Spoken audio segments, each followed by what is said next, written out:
sa tambayan, doon sa basketanan, o movie sa bahay, hindi pa nakasaya. Umuwi, kumain, ang pinggan na iwanan. Ang tawag sa amin ay isang tambay.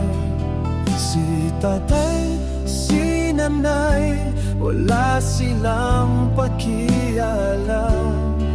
Ang tawag sa amin ay isang palamunin. Istambay ang tawag sa amin, walang ginagawa sa araw at gabi. Parang wala kaming patutunguhan, parang ang buhay ay walang saysay. Istambay ang tatawag sa amin, ngunit hindi niyo lang alam ang kwento namin. Sa likod ng tawa at mahabang kwentuhan, may mga pangarap na inaasam-pasam. Sa ilalim ng poste, naghihintay ng pagkakataon.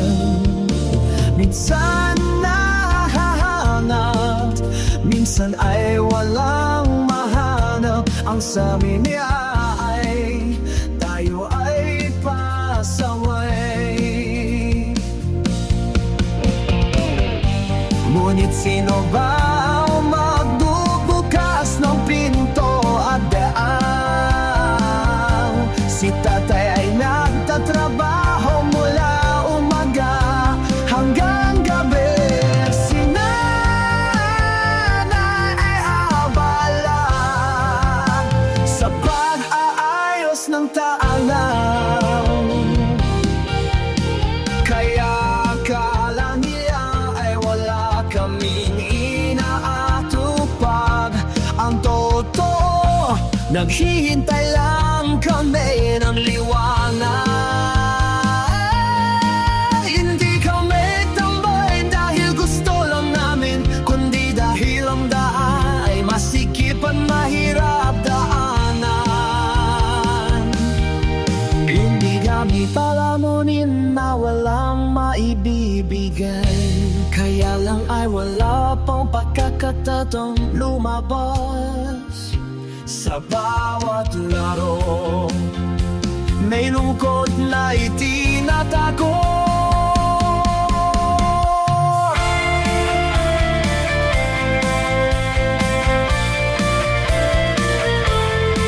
Sa bawat tawa, may pangarap na itinatago. Balang araw makikita rin ninyo na ang tingin nyo sa amin ay magbabago. Istambay ang tawag sa amin, ngunit ang aming huling paraan ang walang ginagawa sa paningin ninyo. Ngunit naghahanda kami para sa bukas na maganda. Istambay ang tawag sa amin, ngunit ang aming puso ay puno ng pag-asa. Sa huli ang tagumpay ay magkakamit din, at ang kwento namin ay magiging inspirasyon. Kaya ang tawa sa amin na may tagumpay na,